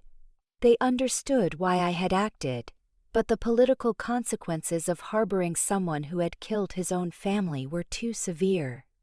The Spring Court offered me sanctuary, and I've served here ever since. Is that why you're so concerned about corruption? Elara asked. Why you warned me about the risks of transformation? Partly, he admitted, but also because I've seen what the Void King's influence can do to someone's essential nature. It doesn't just change your abilities or your appearance. It rewrites your fundamental understanding of right and wrong, good and evil, love and hate. Elara absorbed this information, understanding now why Kaelen had seemed so committed to preserving her free will despite the pressures they faced. He had witnessed firsthand how corruption could spread through the closest bonds, turning family against family and love into hatred. The delegation from the Winter Court arrives tomorrow, she said, changing the subject before the weight of his revelations could overwhelm them both. Will that be difficult for you? Undoubtedly, he replied, but necessary. Lord Frost leads their delegation, and he was my commanding officer when I served there. If anyone can convince the Winter Court to commit meaningful resources to our defense, it's him. Even knowing your history? Especially knowing my history, Kaelen said grimly. He understands better than most what we're truly facing. The arrival of the Winter Court delegation the following day brought a chill to the palace that had nothing to do with temperature. Lord Frost himself was a figure from legend, an ancient fae whose power over ice and snow was matched only by his reputation for absolute ruthlessness in defense of his realm. He was tall, even by fae standards, with hair white as fresh snow and eyes like winter storms. His presence seemed to leach warmth from the air around him, while his every movement carried the controlled precision of someone accustomed to dealing death with casual efficiency. The meeting between him and Kaelen was tense but respectful. Two warriors acknowledging past service and present necessity despite the circumstances that had driven them apart. You look well, Lord Frost said, his voice carrying the sound of wind through frozen trees. Exile seems to have agreed with you. Service to a worthy cause always does, Kaelen replied carefully. Indeed, Lord Frost's attention turned to Elara, and she felt the weight of his assessment like physical pressure. So this is the half-blood who has caused such disruption to our carefully ordered existence. I didn't ask to cause disruption, Elara said, meeting his gaze directly despite the intimidation factor he projected. I was brought here against my will to help with a crisis that threatens everyone. Yes, the crisis, Lord Frost mused, which, according to our intelligence, began when certain ancient bindings started to fail. Bindings that were the responsibility of the Winter Court to maintain. The accusation hung in the air like a blade. Elara could sense the political undercurrents flowing between the various delegations, the way old grievances and territorial disputes threatened to undermine their attempts at cooperation. The bindings failed because they were sabotaged, the Lady of Spring said firmly, by void-touched agents who had infiltrated multiple courts over the course of centuries. Agents who should have been detected by proper security measures, Lord Frost countered. Enough, Elara said, surprising everyone including herself with the authority in her voice. Her connection to the Foundation network gave her words additional weight, resonating through the palace's structure in ways that commanded she. Attention. We can assign blame after we survive what's coming. Right now, we need to focus on coordination and defense. Lord Frost studied her with new interest. "You speak with considerable authority for someone who has been in our realm for barely a fortnight." "I speak with the authority of someone who has become part of this realm's fundamental structure," Elara replied. "Someone who can sense the gathering storm that will destroy all our petty political divisions if we don't act quickly." To demonstrate her point, she opened her consciousness fully, allowing the assembled delegates to sense what she could perceive through the Foundation network. The reaction was immediate and profound. Several of the more sensitive Fae staggered under the weight of awareness she shared, while others paled as they felt the vast malevolence gathering in the spaces between realms. "By the ancient powers," whispered the Summer Court's representative, a fierce warrior queen whose flames normally burned with unquenchable intensity. "The scale of what it's preparing." Exactly," Elara said, allowing her consciousness to return to more normal bounds. "We have perhaps 4 days before the Void King attempts to tear down the barriers between realms." "Entirely. After that, there won't be separate courts to squabble over territorial rights. There will only be chaos and whatever emerges from it." The mood in the chamber shifted dramatically as the reality of their situation sank in. Old rivalries didn't disappear, but they were temporarily set aside in favor of survival instincts that transcended political boundaries. Lord Frost was the first to respond. "The Winter Court will commit 3 full companies of Ice Guard, plus our entire corps of binding specialists. We also have archives that contain records of the original imprisonment ritual. The Summer Court offers 2 companies of Flame Warriors and our Siege Breaker division," the Warrior Queen added, "plus logistical support for extended operations." Similar commitments came from the Autumn Court and various independent factions, creating a force that would have been unthinkable just days earlier. But even as they planned deployments and coordinated strategies, Elara could sense the continued growth of the Void King's preparations. "It's not going to be enough," she said during a brief break in the formal sessions. "Even with everything we're mustering, we're still responding to its initiative rather than dictating our own terms." "What do you suggest?"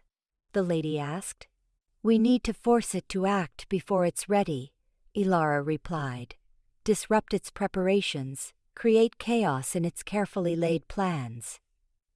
"And how exactly do we do that when we can't even locate where it's gathering its forces?" Lord Frost asked. Elara was quiet for a moment, considering possibilities that made her stomach churn with their implications. "We use me as bait," she said finally. "The Void King wants me specifically, believes I can be corrupted to serve its purposes. If I were to appear vulnerable, isolated from your protections—" "Absolutely not," Kaelen said before anyone else could respond. "The risk of actual corruption is too high, and if you fall to its influence, we lose both our anchor point and potentially gain a powerful enemy." "But if the deception works," Elara countered, "we could learn the location of its primary gathering, the nature of its planned working, possibly even find weaknesses we could exploit." The debate that followed was intense and sometimes heated, but eventually, a modified version of Elara's plan emerged. Rather than actually leaving the palace's protections, she would create a magical projection that appeared to be her fleeing the court. The projection would carry enough of her essence to be convincing, while maintaining a connection that would allow her to gather intelligence. The preparation for this deception required most of their remaining time. Creating a projection convincing enough to fool an entity as powerful as the Void King demanded, combining techniques from multiple courts, weaving together illusion magic, essence manipulation, and complex temporal distortions. Elara's role in the working was particularly demanding, requiring her to split her consciousness between her anchored form in the Foundation chamber and the projection that would venture into void-touch territory. The mental strain was enormous, like trying to maintain two entirely separate trains of thought simultaneously. When they finally activated the deception, the response was immediate and gratifying. Void-touched entities emerged from hidden layers across multiple realms, converging on the projection with an eagerness that confirmed how badly the Void King wanted to capture her. Through the projection's senses, Elara found herself drawn into a landscape that defied rational description. This was territory that had been claimed by void magic, where the normal rules of reality had been suspended in favor of something older and far more malevolent. The sky was the color of dried blood, while the ground beneath her feet felt soft and yielding in ways that suggested it wasn't entirely solid. Trees grew downward from the air, while their roots reached toward a sun that burned with black fire. And rivers flowed uphill, carrying water that reflected images of places that might never have existed.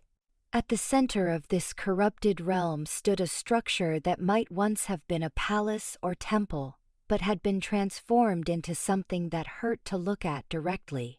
Its architecture followed no earthly logic, with stairs that led to nowhere and doors that opened onto the void between stars. Around its base, gathered in formations that spoke of military precision, were thousands of void-touched creatures in configurations she had never seen before. But it was what she sensed at the structure's heart that made her projection's blood run cold. The Void King itself was there, no longer hidden in the spaces between realms but physically present in a form that radiated malevolence like heat from a forge. And it was nearly ready to begin whatever working would tear down the barriers between worlds entirely. "Welcome, little half-blood," its voice whispered directly into her consciousness. "I wondered how long it would take you to seek me out." The projection tried to flee, that found itself held in place by will so powerful it made resistance seem laughable. Slowly, carefully, the Void King began to draw the projection closer to its corrupted palace. "Did you really think such a simple deception would fool one who has had eons to study the nature of existence itself?" it continued. "I have known since the moment you created this projection what it truly was, just as I know you watch through its senses even now." Elara tried to sever the connection, to pull her consciousness back to the safety of the Foundation chamber, but found the link somehow locked in place. The Void King's influence was flowing back along the projection's connection, reaching toward her true location with tendrils of corruption that burned like acid against her expanded awareness. "But I appreciate the gift nonetheless," the Void King said with satisfaction that made Elara's skin crawl. "A direct connection to the anchor point of the Spring Court's foundation magic. Through you, I can reach every defensive ward, every protective spell, every barrier that stands between my servants and their targets." Horror flooded through Elara as she realized the magnitude of her mistake. By creating the projection, she had given their enemy exactly what it needed to bypass all their carefully constructed defenses. In trying to gather intelligence, she had handed the Void King the keys to everything they were trying to protect. "Now you begin to understand," it continued.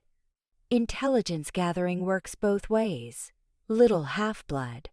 While you sought to learn my plans, I used your connection to learn the precise nature of your defenses and how to circumvent them." Through her link to the Foundation network, Elara could already sense void-touched creatures materializing within the palace grounds, far more of them than had appeared during the previous attack. But these weren't random assault forces. They were moving with precision toward specific targets: the Foundation chamber where her physical form remained, the archives where the Alliance's research was stored, the chambers where the various delegates were housed. "Kill the projection," Kaelen's voice reached her through the Foundation network. "Sever the connection before it can complete whatever it's doing." But when Elara tried to destroy the projection, She found herself unable to act. The Void King's influence had spread too far along the connection, paralyzing her will and leaving her a helpless observer of her own failure. Such concern from your devoted protector, the Void King mused. Tell me, little half-blood, how much are you willing to sacrifice to save him? Your freedom? Your sanity? Your very soul? Images flashed through the projection's vision. Kaelen fighting desperately against void-touched creatures that fed on his own magic, growing stronger with each spell he cast against them. The Lady of Spring, her power turned against her as corrupted energy flowed through the very foundations she had trusted to protect her. Delegates from the other courts falling one by one, as their escape routes were systematically cut off. All of this could end, the Void King whispered seductively. Simply surrender your will to mine, and I will spare those you care about. Resist, and watch them suffer fates far worse than death. The temptation was overwhelming, made worse by the knowledge that her mistake had created this situation in the first place. If she hadn't been so eager to gather intelligence, if she had listened to Kaelen's warnings about the risks, none of this would be happening.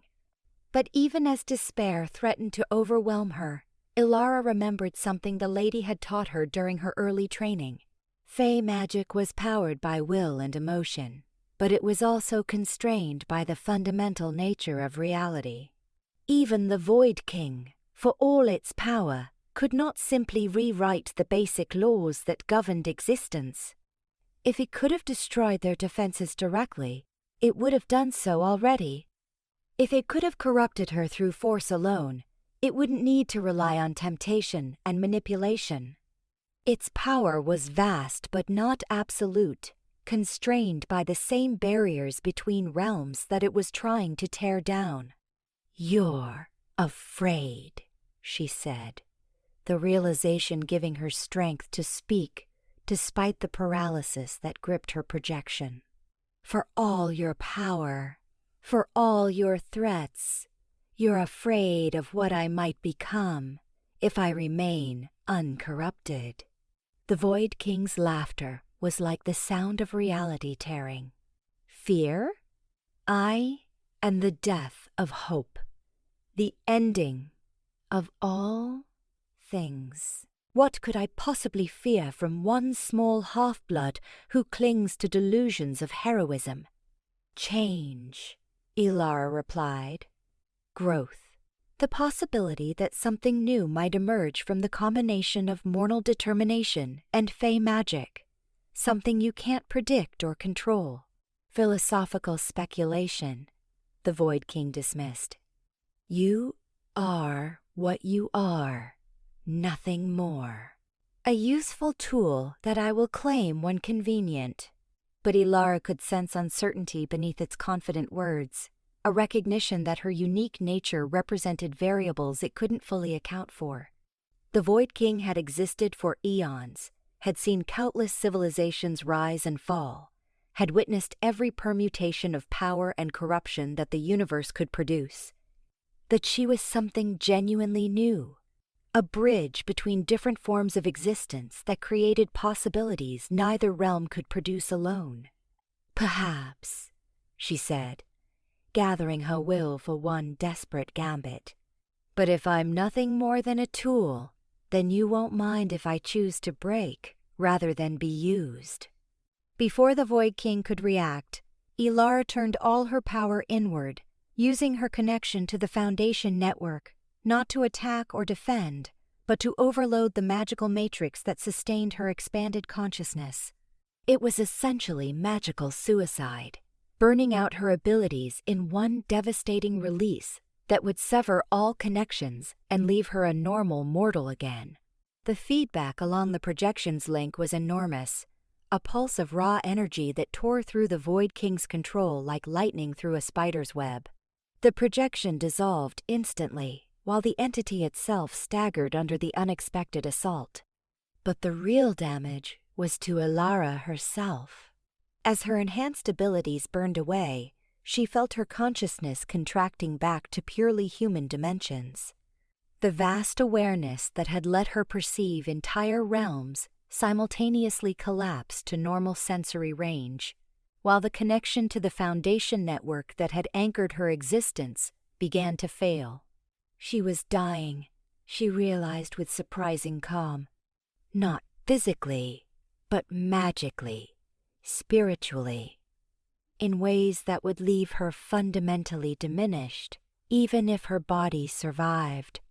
The price of denying the Void King its prize was the destruction of everything that had made her valuable in the first place. Clever, the Void King admitted, its voice now coming from much farther away as their connection weakened. But ultimately pointless. You have gained nothing but a few more hours of futile resistance and lost the power that might have made a difference in the battles to come. Maybe, Elara replied, as consciousness began to fade. But I've also proven that you can be surprised, that you don't understand everything about how power works when different realms interact. And sometimes that's enough. The last thing she heard before darkness claimed her was the sound of the Void King's frustrated rage echoing across multiple dimensions. A sound like the universe itself screaming in pain. When awareness returned, she found herself in what appeared to be a garden that existed somewhere between dreams and waking. The colors were too vivid to be real, while the scents carried memories of places she had never been. At the garden's center sat a figure she recognized despite never having met them before, the mortal queen, the legendary ruler who had bridged the gap between realms during the original binding of the Void King. You did well, the queen said, her voice carrying the warmth of summer afternoons and the strength of mountain stone. Not perfectly, but better than most would have managed under similar circumstances. Am I dead? Elara asked, surprised to find she could speak in this place between places. Not exactly, the queen replied, but not entirely alive either. At least not in the sense you're accustomed to. Your magical abilities are gone, burned away in that final gambit. But your essential self remains, and that may prove more important than any power you might have wielded. I don't understand. The binding that holds the Void King was not created through force alone, the queen explained. It required sacrifice, willing surrender of power in service to something greater than individual survival. Your actions have renewed part of that binding, bought time for others to act. But not enough time? Probably not, the queen admitted. The Void King's preparations are too advanced, its resources too vast. But you have given your friends a chance, and sometimes a chance is all anyone can ask for. As she spoke, the garden began to fade around them, reality reasserting itself as Elara's consciousness returned to her physical form. She found herself back in the foundation chamber, surrounded by concerned faces and the lingering traces of magical working that had been used to sustain her during the crisis. How long? She asked weakly. 6 hours, Kaelen replied, relief evident in his voice. We managed to repel the attack, but the cost was severe. 3 delegates are dead, the palace's outer defenses are compromised, and our intelligence suggests the Void King is now ready to begin its final working. Elara tried to reach out with her enhanced senses, to assess the situation through her connection to the Foundation network, but found only ordinary human perception. The magical abilities that had defined her existence for the past weeks were gone, leaving her feeling blind and deaf to the supernatural world around her. I'm sorry, she said. I've failed you all. You've saved us all, the lady corrected. The time you bought us with your sacrifice allowed us to complete our own preparations. We now have a coordinated force ready to assault the Void King's stronghold, while scholars have found references to techniques that might disrupt its working. What techniques? Mortal techniques, Lord Frost said, his icy demeanor showing cracks of what might have been respect. Methods that require human understanding of concepts like hope, love, and sacrifice. Things that we, in our immortality, can comprehend intellectually but never truly experience. You're saying you still need me? We're saying you may be more valuable now than you were before, the lady said. Power can be corrupted, turned against its wielder's intentions. But the essential human qualities that remain to you are incorruptible by their very nature. It was a daunting prospect, the idea that she would have to face the Void King again without the magical abilities that had previously protected her. But it was also oddly liberating. A return to the kind of direct action and clear moral choices that had defined her life before her transformation. When do we leave? She asked. Now, Kaelen said, helping her to her feet. The assault force is already assembled. We strike while the Void King is focused on its ritual, before it can complete whatever horror it's preparing. The journey to the Void King's stronghold was unlike anything Elara had experienced. They traveled not through physical space, but through the spaces between realms, following paths that existed only in the overlap between different forms of reality. The assault force moved with grim determination, their various magical abilities combining to create protections against the hostile environment they were entering. Elara rode with Kaelen, protected by his magic since she could no longer shield herself from the corrosive effects of void-touch territory. The landscape they passed through was a nightmare of corrupted beauty, where things that had once been alive served purposes they were never meant to fulfill. Whatever happens, Kaelen said as they approached their destination, remember that you are not defined by power alone. The qualities that make you human are strengths, not weaknesses. Even if they get us all killed? Especially then, he replied with a slight smile. Some things are worth dying for, and the freedom to make that choice is among the most important. The assault began at dawn, though dawn in this corrupted realm bore no resemblance to the rising sun in any normal world. The combined forces of the four courts struck with coordinated precision, their various magical disciplines working together to breach the Void King's defenses. But the resistance they encountered was fiercer than expected. The void-touched creatures had been preparing for this assault, and their formations held with discipline that spoke of intelligent command. Worse, the very environment worked against the attackers, with the corrupted landscape actively supporting their enemies. Elara found herself in the strange position of being one of the most vulnerable and most important members of the assault force. Without magical protection of her own, she required constant shielding from others, but her human perspective proved crucial for identifying weaknesses in the Void King's defenses that purely Fey minds couldn't perceive. There, she called during one particularly fierce engagement, pointing toward what appeared to be a section of solid wall. That's not stone, it's crystallized despair. Strike it with something joyful, something that affirms life rather than denying it. The Summer Court warriors responded immediately, their flames shifting from destructive heat to the warm light of hearth fires and celebration. The false wall dissolved under their assault, revealing a passage that led deeper into the stronghold. Similar insights allowed them to penetrate defenses that had been designed to stop conventional magical assault. Step by step, they fought their way toward the Betas, structure's heart, where the Void King's ritual was reaching its crescendo. When they finally reached the central chamber, what they found was both more and less than they had expected. The Void King itself was there, but not in any physical form.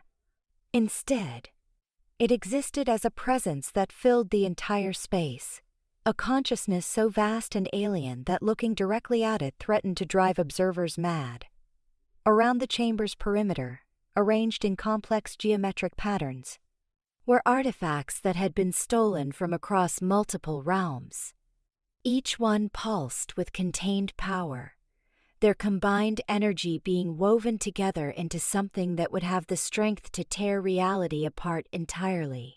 You are too late. The Void King's voice resonated from everywhere and nowhere, carrying harmonics that made the chamber's walls crack and bleed. The working is nearly complete. Soon, all barriers will fall, and existence will return to the pure chaos from which it originally emerged. Not if we stop you, the Lady of Spring declared, her power blazing around her like a star. And how exactly do you propose to do that? The Void King laughed. Destroy the artifacts. They are warded against any magic you possess. Disrupt the ritual? It has progressed too far for conventional interference. Kill me? I am beyond death, beyond any ending you could inflict. But even as it spoke with confident arrogance, Elara could sense something the others missed. The Void King's power was indeed vast, but it was also focused entirely on the ritual it was performing. Like a master juggler keeping dozens of objects aloft simultaneously, it couldn't afford to be distracted from its task without risking, quote, catastrophic failure. You're right, she said, stepping forward despite the waves of corruption that radiated from the entity's presence. We can't stop you through force. Elara? No, Kaelen warned, but she was already moving toward the center of the chamber. But we don't need to stop you, she continued, her voice carrying despite her lack of magical amplification. We just need to remind you of what you're trying to destroy. Before anyone could prevent her, she began to speak. Not magical incantations or fey poetry, but simple human stories. Tales of love that persisted despite loss, of hope that survived in the face of inevitable prey, defeat, of small kindnesses that made existence bearable even in the darkest times. The effect was immediate and profound. The artifacts around the chamber's perimeter began to resonate with frequencies they were never meant to carry, their stolen power responding to concepts that were antithetical to the void magic that sought to control them. The ritual's careful geometry started to collapse as elements designed to work in harmony began to conflict with each other. Impossible, the Void King snarled, its attention finally turning from the ritual to focus on her. Mortal sentimentality cannot overcome the fundamental truth of entropy and decay. Can't it? Elara asked, continuing to speak of human experiences that transcended individual survival. You've existed so long in the spaces between things that you've forgotten what it means to actually live, to choose meaning over power, connection over dominance. The void-touched creatures throughout the stronghold began to writhe and dissolve as the corrupted energy that sustained them was pulled back into the destabilizing ritual. The Void King's form became less stable, its consciousness fragmenting as it tried to maintain the working while simultaneously defending against an attack it didn't know how to counter. I am eternal, it declared, but its voice now carried notes of uncertainty. I have seen the rise and fall of countless civilizations, the birth and death of stars, the beginning and ending of entire universes. And in all that time, Elara replied, have you ever actually created anything? Have you ever built something that lasted not because it was imposed by force, but because it was chosen freely? Have you ever experienced the kind of love that makes someone willing to sacrifice everything for another's happiness? The question struck the Void King like physical blows, each one highlighting aspects of existence it had never understood or valued. Its ritual began to collapse entirely as the stolen power rebelled against being used for purposes that negated the very experiences from which it had originally been drawn. "This is not possible," it repeated, but with less conviction than before. "The possible is defined by what we choose to make real," Elara said. "And we choose connection over isolation, growth over stagnation, hope over despair." With those words, the accumulated power of the failing ritual reached critical instability. Instead of tearing down the barriers between realms, the energy began to strengthen them, weaving new protections that would make future incursions far more difficult. The Void King's consciousness was caught in the backlash, its form beginning to dissolve as the very concepts it sought to destroy reasserted their primacy. "This is not ending," it managed to say as its presence faded. "This is merely postponement. Entropy will claim everything eventually, and when it does, I will be waiting." "Maybe," Elara acknowledged. "But until then, we'll keep choosing to build rather than destroy, to connect rather than consume." The Void King's final scream of rage echoed across multiple dimensions as its consciousness was scattered back to the spaces between realms, its power broken and its carefully laid plans reduced to ruins. The corrupted stronghold began to collapse around them, but not violently. Instead, it simply faded like a nightmare upon waking, leaving them standing in ordinary meadowland under a normal sky. The journey back to the spring court was subdued, marked more by exhaustion than celebration.